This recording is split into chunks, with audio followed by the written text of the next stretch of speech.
Entonces, vamos a platicar cómo se inicializa el sistema operativo. Vamos a empezar cubriendo qué pasaba con la versión 6 para llegar a la versión actual que tenemos, que son las últimas. Platico de esta versión porque todavía hay varios servidores en operación, en producción en las empresas, por si llegan a toparse con alguno de ellos. Bueno, veamos cómo levanta sistema operativo, Red Hat, versión 6. Bueno, el proceso de boot, o sea, de arranque en Linux en una PC, vamos a platicarlo. Como ya mencionamos, este proceso es crítico para que el servidor quede completamente funcional. En el caso de Linux, rara vez tienes que reiniciarlo. Como prueba de ello, yo tengo una máquina que tengo casi un año en línea, casi, bastante raro que tengas que reiniciarlo. Si acaso lo he llegado a reiniciar porque hay problemas de corriente eléctrica o algún mantenimiento, solamente por eso. Como ya mencionamos, la competencia, pues cada ratito tienes que reiniciarlo. Bueno, vamos a ver cuáles son los componentes que se requieren para este procedimiento. Como ya vimos, se requiere la famosa BIOS, se requiere el Master Boot Record, vamos a ver lo que es el GRUC, requeremos un RANDIS Initial, hay algo llamado kernel y algo llamado proceso init. El proceso de boot es el siguiente. En primer lugar, llegas a una máquina y le das. ¿Qué tienes que hacer primero para que la máquina levante? Exacto, das el botonazo, botón de encendido, perfectamente bien contestado. Y en el caso de máquinas virtuales, como le hicimos la sesión anterior, tienes que mandarla a que arranque. Perfecto. Después de eso, se realiza un procedimiento que se llama el POS. ¿Y pues para qué sirve eso? ¿Para qué sirve el POS? No importa la marca de la máquina, ¿eh? Aún las Mac hacen eso. ¿Para qué sirve el POS? Ver, una petición. No, el POS no es una petición. El POS es un procedimiento que valida que tu máquina tenga en buen estado el hardware mínimo para que pueda levantar. Si no, no lo hace. Por ejemplo, revisa cómo está la RAM de tu máquina. Revisa el CPU. Revisa si puede encontrar por allí el disco de arranque, etcétera. Es lo que hace el POS. Si no encuentra algo bien, sencillamente la máquina no levanta. Eso es lo que hace el POS. Si pasamos la prueba del POS, a continuación se inicializa un programa que se llama Grook. En general, este programa es un cargador. Recordamos que el programa Loader es aquel que ya se encarga de cargar el software mínimo para que tu máquina pueda empezar a funcionar. Ese programa se llama cargador. En el caso de Linux, actualmente se llama Groove. Digo eso porque anteriormente había un programa que ya lo jubilaron literal, que se llamaba Lilo. Eso venía de Linux Loader, que ya lo jubilaron. Ahora se utiliza el Groove. Bueno, el Groove, entre sus funciones está que tú le indiques con qué kernel vas a arrancar. Vamos a ver qué te va a preguntar. Tengo esos kernels, ¿cuál quieres?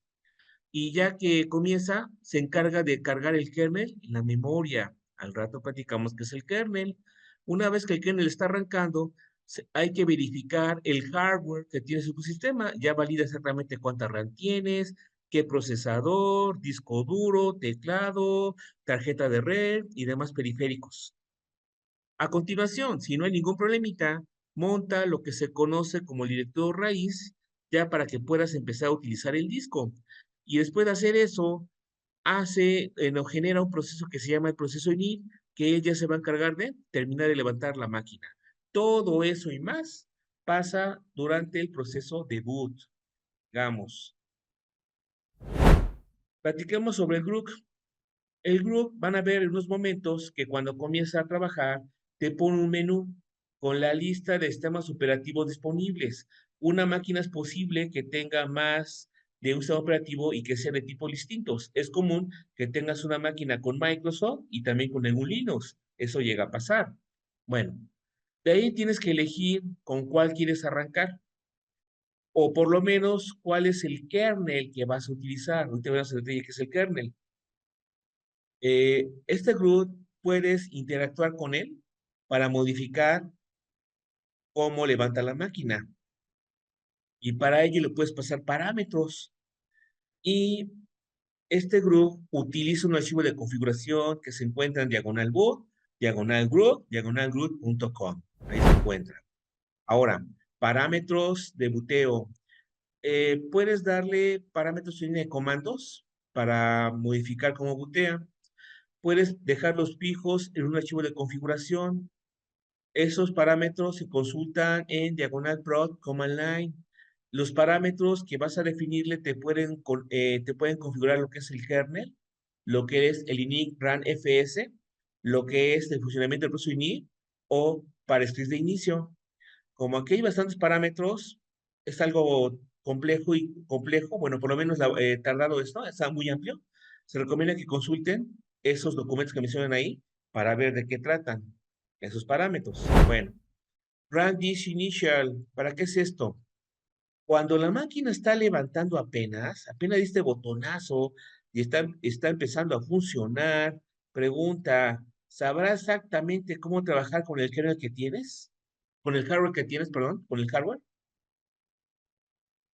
Prendes la máquina, ¿ya conocerá perfectamente tu hardware para que lo pueda utilizar? ¿O debes cargarle drivers? Prendes la máquina, ¿ya sabrá qué hardware tienes? Ah, yo tengo un disco SCSI, yo tengo un estado sólido. ¿Conocerá eso la máquina, el sistema operativo, cuando vas arrancando apenas? Diste botonazo, se está levantando. ¿Ya sabrá todo eso? Tipo de disco, si tienes particiones, etcétera. ¿Sabrá eso tan pronto acabas de despertar? ¿Conocerá todo eso? Pues no. Así que para que todo funcione, hay que cargar los drivers para poder controlar tu hardware. El problema es que esto puede ser muy variado. Dependiendo tu máquina, puede ser que tengas discos de un tipo de otro, estado sólido, IDE, etcétera.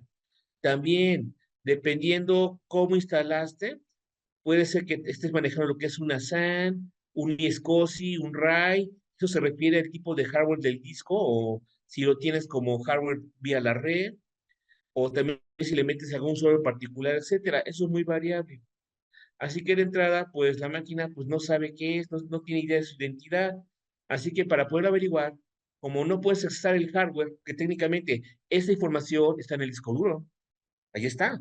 Pero para poderlo leer, primero necesitas cargar el driver del disco duro y como que huevo la gallina, ¿qué hago primero? Así que teóricamente tendría que empezar a probar todos los drivers habidos y por haber, configuraciones habidas y por haber, hasta que la tiene lo que tiene tu máquina para empezar a levantar, lo cual obviamente no es práctico. Así que para hacer eso, simplemente se crea lo que se conoce como el Randis Initial. Este es un archivito plano que contiene exactamente qué hardware tiene tu sistema, se consulta para que pueda cargar los drivers y levante. Esto es lo que hace Linux para poder levantar, digamos.